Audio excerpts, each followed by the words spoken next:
Hello friends, మన తెలుగు కథలు ఛానల్కి మీ అందరికీ హృదయపూర్వక స్వాగతం. ఈరోజు నేను చెప్పబోయే కథ ప్రతి భార్యాభర్త ఒక్కసారి తప్పకుండా వినాల్సిన కథ. ఈ కథలో విలన్ ఎవ్వరూ లేరు, కానీ ఒక చిన్న నిర్లక్ష్యం ఎలా రెండు మనసుల మధ్య పెద్ద దూరాన్ని సృష్టిస్తుందో చూపించే కథ. పెళ్లైన మొదటి రోజుల్లో ఆమె ప్రపంచం మొత్తం అతడే. అతను నవ్వితే ఆమె నవ్వేది, అతను ఆలస్యంగా వస్తే తలుపు దగ్గర ఎదురుచూసేది, అతనికి ఇష్టమైన వంట చేసి తిన్నారా అని అడిగితే చాలు, అదే తన జీవితమని భావించేది. కాని రోజులు గడిచాయి, బాధ్యతలు పెరిగాయి, డబ్బు సంపాదించాలనే పరుగులో భర్త బిజీ అయిపోయాడు. సప్నా, ఈరోజు నేను టైర్డ్గా ఉన్నాను, ఆఫీస్లో చాలా అలసిపోయాను, నాకు నిద్రొస్తుంది, నేను పడుకుంటాను. భర్త కోసం ఎంతో ఆశగా ఎదురుచూసిన ఆమె ముఖంలో నిరాశ కలిగింది. అయినా చిరునవ్వుతో అతన్ని ఇబ్బంది పెట్టలేక తను కూడా భోజనం చెయ్యక పడుకుంది.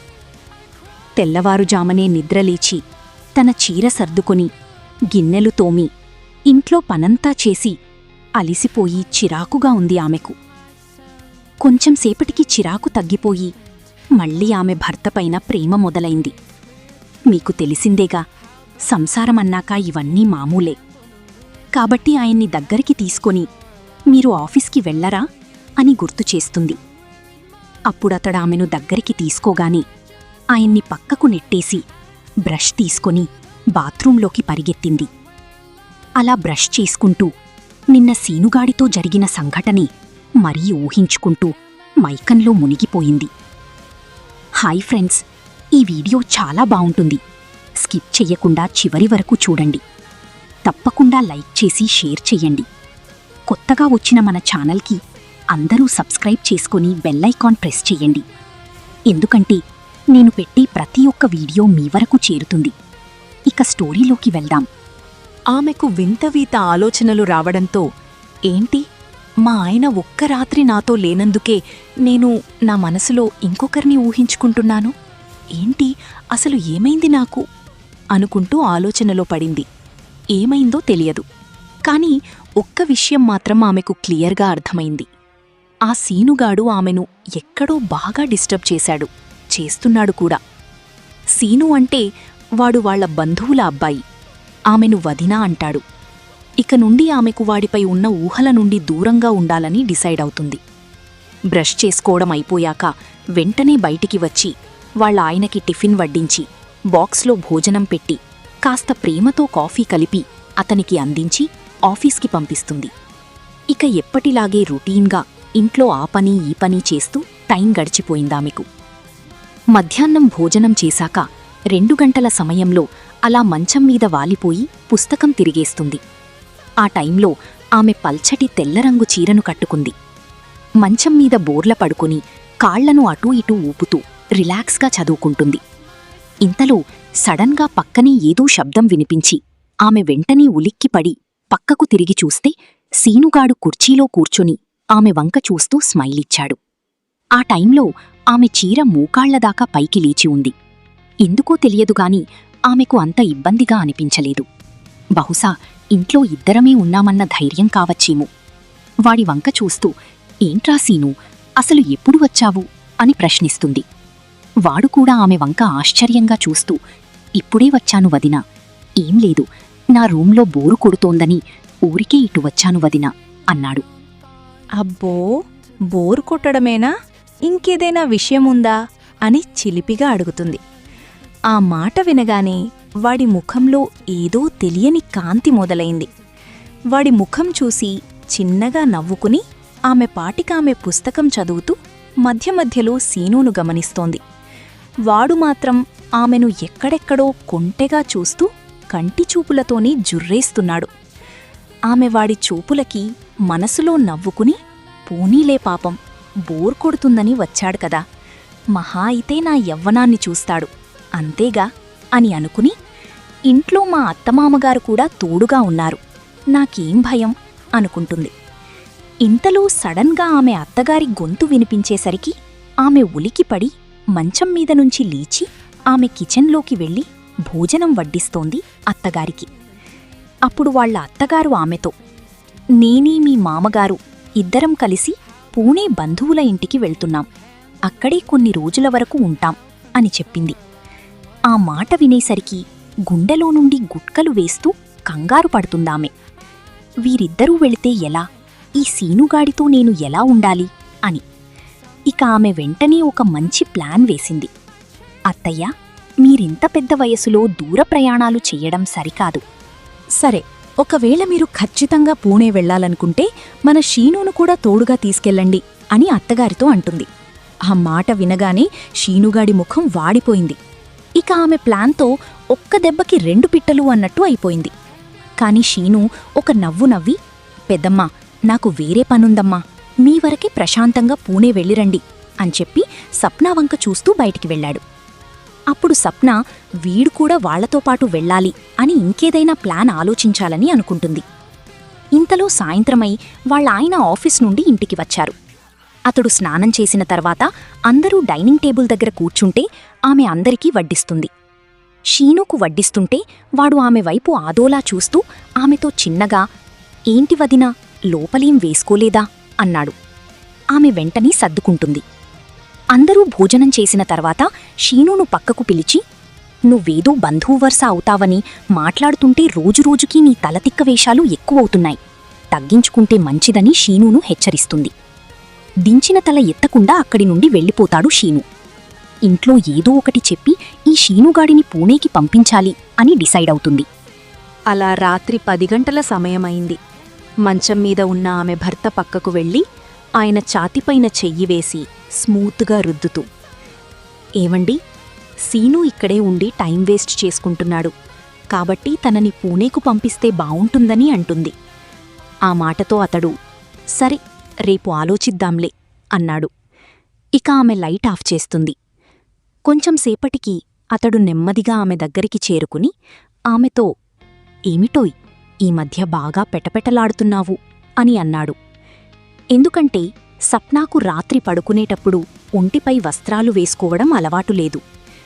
అలా రాత్రంతా మాట్లాడుకుంటూ అతడు మెల్లగా ఆమెకు దగ్గరయ్యి త్వరగా కొంచెం సేపటికి పని ముగించారు.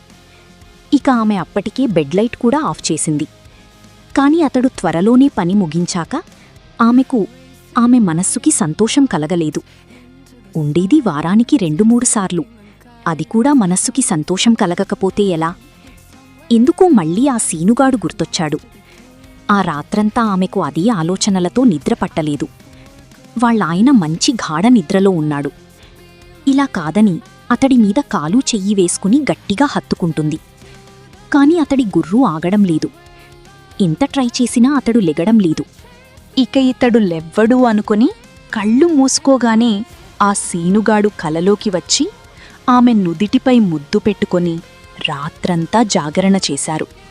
తడిచిన చెమటలతో ఒక్కసారిగా నోరు తెరచి టక్కున లేచి కూర్చుంది. పక్కన వాళ్ళ ఆయన గుర్రు ఇంకా ఆగలేదు. ఛీ అని తలమీద కుట్టుకొని ఏం చెయ్యను అనుకొని అలాగే తెల్లవారేదాకా జాగారం చేసింది. పొద్దున్నే మళ్ళీ ఇంటి పనంతా చేసి వాళ్ళ ఆయనకు టిఫిన్ వడ్డించి బాక్స్ పెట్టి ఆఫీస్కు పంపించింది. ఇంట్లో పనంతా చేసి అలిసిపోయి స్నానం చేయడానికి బాత్రూంలోకి వెళ్ళింది. స్నానం చేసి వచ్చి బట్టలు మార్చుకునేందుకు బెడ్రూం లోపల అద్దం ముందు నిలబడి ఒంటిపై టవల్తో ఉన్న ఆమె ఒకసారి తలుపు వంక చూస్తుంది. దగ్గరగా వేసి ఉంది. లోపలికి ఎవరొస్తార్లే అనే ధైర్యంతో టవల్ని పళ్ల మధ్యలో పట్టుకుని జాకెట్ హుక్స్ కోసం 2 చేతులు వెనక్కి పెట్టి అవస్థపడుతుంటే అప్పుడే ఉన్నట్టుండి ఒక్కసారిగా తలుపు తెరుచుకుని సీను లోపలికి వచ్చి వదినా అని పిలిచాడు. వెంటనే ఆమె వెనక్కి తిరిగి ఆ పళ్ల మధ్యలో ఉన్న చీర వదిలింది. ఇంకేముంది, సీనుగాడికి మొత్తం దర్శనమిచ్చాయి. ఆ పక్కనే ఉన్న చీరని తీసుకుని ఆమె మానానికి అడ్డంగా పెట్టుకుంది. ఆమె ఒంటిమీద నూలుపోగు కూడా లేదు. అలా ఆమెను చూసిన సీను నోరు తెరచి కళ్ళు పెద్దగా చేసుకుని చూస్తూ ఉండిపోయాడు. ఆమెకు ఆ సమయంలో ఏమీ మాట్లాడాలో కూడా అర్థం కాలేదు. ఆమె 2 కళ్ళు ఎరుపు చేసి సీను వంక కోపంగా చూసింది. ఆ చూపుతో సీను భయపడి భయంగా బయటికి వెళ్ళిపోయాడు. పరుగున వెళ్ళి తలుపు లాక్ చేసి బట్టలు మార్చుకొని గది బయటికి వచ్చేసరికి సోఫాలో గోళ్లు కొరుకుతూ టెన్షన్గా కూర్చున్నాడు సీను. ఆమెకు సీను ముందుకు వెళ్లాలంటే సిగ్గుగా ఉంది, అయినా తప్పదు. కాని సీను మానసికంగా ఎప్పుడో జుర్రేశాడు ఆమె అందాలను. అసలామె ఎన్ని బట్టలు వేసుకున్నా వాడికి ఏమీ లేనట్టుగానే కనపడతాయో ఏమిటో. ఎప్పుడూ ఆమెను పైనుంచి కిందిదాకా చూస్తూ వాడి కళ్ళు మెరిసిపోతూ ఉంటాయి. ఆమెను చూసి నేను ఫ్రెండింటికి వెళ్తాను అని చెప్పి వాళ్ల ఫ్రెండింటికి వెళ్లాడు. ఆమెను అలా చూసిన సీను ఆమె గురించి ఏమనుకుంటాడో అనుకుంటూ మంచంపై పడుకుంది. అప్పుడే వాళ్ళాయన ఫోన్ చేసి, సప్న, నేను కంపెనీ పనిమీద వేరే ఊరు వెళ్లవలసి వచ్చింది, నేను ఈరోజు ఇంటికి రాలేను అని చెప్పాడు. సరేలే అనుకుని ఆలోచిస్తూ పడుకుంది. అప్పటికే టైం 9 దాటింది. సీను ఇంకా ఇంటికి రాలేదు. వాడి దగ్గర ఒక కీ ఉంది, వాడే తాళం తీసుకుని వస్తాడులే అనుకుని అలాగే బద్ధకంగా పడుకుని ఉంది. చీర సర్దుకోలేదు, అలాగే వదిలేసి ఒక కాలు మడిచి పడుకుంది. కాలు పైకి మడవడం వల్ల చీర పైకి లేచి ఆమె ఎడమ కాలు బయటికి కనబడుతోంది. బయటనుంచి లైట్ వెలుగుపడి తెల్లగా మెరుస్తోంది. వాడి గురించి ఆలోచిస్తూ నిద్రలోకి జారుకుంది. హాల్లో ఏదో చప్పుడికి మెలకువ వచ్చింది. ఆమె కళ్ళు తెరిచి చూస్తున్నాయి కాని ఆమె లేవలేదు. సీను వచ్చినట్టున్నాడు అనుకుంటుంది. కాని ఆమె బట్టలు ఇంకా చెదిరిపోయే ఉన్నాయి. వాడు లోపలికి వచ్చి చూస్తాడని ఆమె చీరను సరిచేసుకోలేదు. రాణి లోపలికి, మళ్ళీ మళ్ళీ నా పరవాలను చూడని. చూసిన దగ్గర్నుంచి ఇక వాటిని పొగడడం, వాటి గురించి తప్పించడం, వాటిని పొందడానికి మొదలెడతాడని ఆమెకు తెలుసు. అప్పుడు వాడికి చూపిస్తా నా అందాలను అనుకుంటూ నిద్రపోయినట్టు నటిస్తోంది. కాసేపటికి సీను ఆమె దగ్గరికి వచ్చి నిలబడి ఆమెను చూస్తూ తెగ టెన్షన్ పడుతున్నాడు. ఆమె కూడా స్ట్రెయిట్గా తిరిగి ఆమె చీర కొంగు కాస్త కిందికి జరిపి నిద్రపోతున్నట్టు నటిస్తూ చూస్తోంది. వాడు వాటిని కన్నార్పకుండా చూస్తున్నాడు. ఒక్కోసారి వాడి చేతులు వాటి దగ్గరికి వస్తూ భయంతో దూరం వెళ్ళిపోతున్నాయి. ఇక లాభం లేదని ఆమెనే కళ్ళు తెరిచి చూసింది. వాడు భయంతో వదినా అన్నాడు.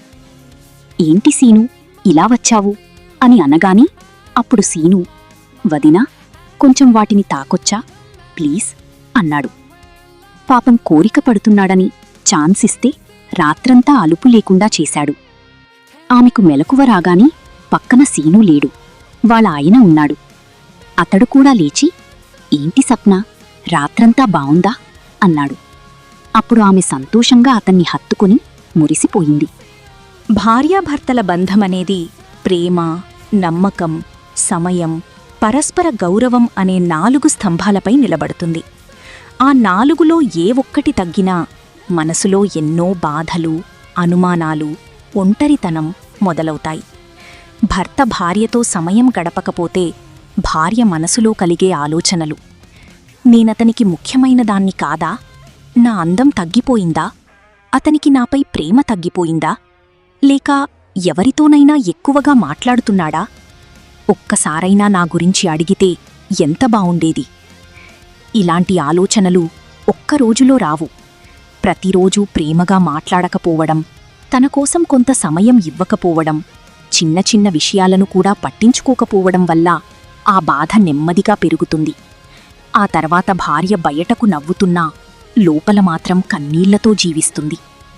భర్త ఎలా ఉండాలంటే, భార్యకు ఖరీదైన బహుమతులు అవసరం లేకపోవచ్చు, కాని ఆమెకు అవసరమయ్యేది భర్త ప్రేమగా మాట్లాడే కొన్ని మాటలు, రోజులో కొంత సమయం, ఆమె బాధలను వినే ఓర్పు, ఆమెను అర్థం చేసుకునే మనస్సు.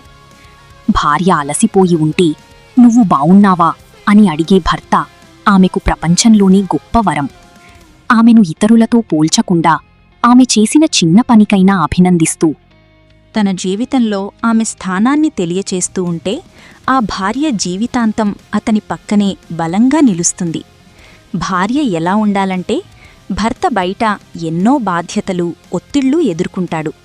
ఇంటికి వచ్చిన తర్వాత అతనికి ప్రశాంతమైన వాతావరణం ఇవ్వటానికి ప్రయత్నించాలి.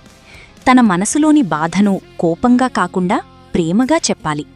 భర్త చేసిన ప్రతీ తప్పును గుర్తుచేస్తూ కాకుండా మంచి విషయాలను కూడా గుర్తించి అభినందించాలి. అనుమానాల కంటే నమ్మకాన్ని పెంచాలి. మాటలు తగ్గితే మనసులు కూడా దూరమవుతాయి. కాబట్టి ఇద్దరూ మాట్లాడుకోవడం ఎప్పుడూ ఆపకూడదు. భార్యాభర్తల బంధం యొక్క అసలు అందం. భార్యకు భర్త సమయమిస్తే ఆమె ప్రపంచం మొత్తం అతనిలోనే కనిపిస్తుంది. భర్తకు భార్య ప్రేమ, అండా లభిస్తే ఎంత పెద్ద కష్టమొచ్చినా ధైర్యంగా ఎదుర్కొంటాడు. ప్రేమ అనేది పెద్ద పెద్ద మాటల్లో కాదు. తిన్నావా, ఎలా ఉన్నావు, నువ్వు అలసిపోయావు కదా, నేనున్నాను అనే చిన్న మాటల్లో ఉంటుంది. చివరి సందేశం: భార్యాభర్తల మధ్య ప్రేమ ఎప్పుడూ తగ్గదు.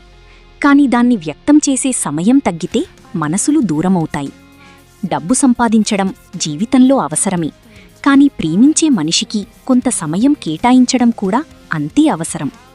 ఎందుకంటే కోల్పోయిన డబ్బు మళ్లీ సంపాదించవచ్చు, కాని నిర్లక్ష్యంతో దూరమైన మనస్సును తిరిగి గెలుచుకోవడం చాలా కష్టం. థ్యాంక్స్. ఈ వీడియోకి ఒక లైక్ చేయండి. మీ కుటుంబ సభ్యులు, స్నేహితులతో షేర్ చేయండి. ఇలాంటి మరెన్నో హృదయాన్ని కదిలించే తెలుగు కథల కోసం మన తెలుగు కథలు ఛానల్ను సబ్స్క్రైబ్ చేసుకుని పక్కనే ఉన్న బెల్ ఐకాన్ను తప్పకుండా నొక్కండి. మీ ఒక్క లైక్, ఒక్క షేర్, ఒక్క సబ్స్క్రైబ్ మాకు మరిన్ని మంచి కథలు తీసుకురావడానికి ఎంతో ప్రోత్సాహాన్నిస్తుంది. ధన్యవాదాలు. మళ్ళీ మరో అందమైన కథతో కలుద్దాం. నమస్కారం.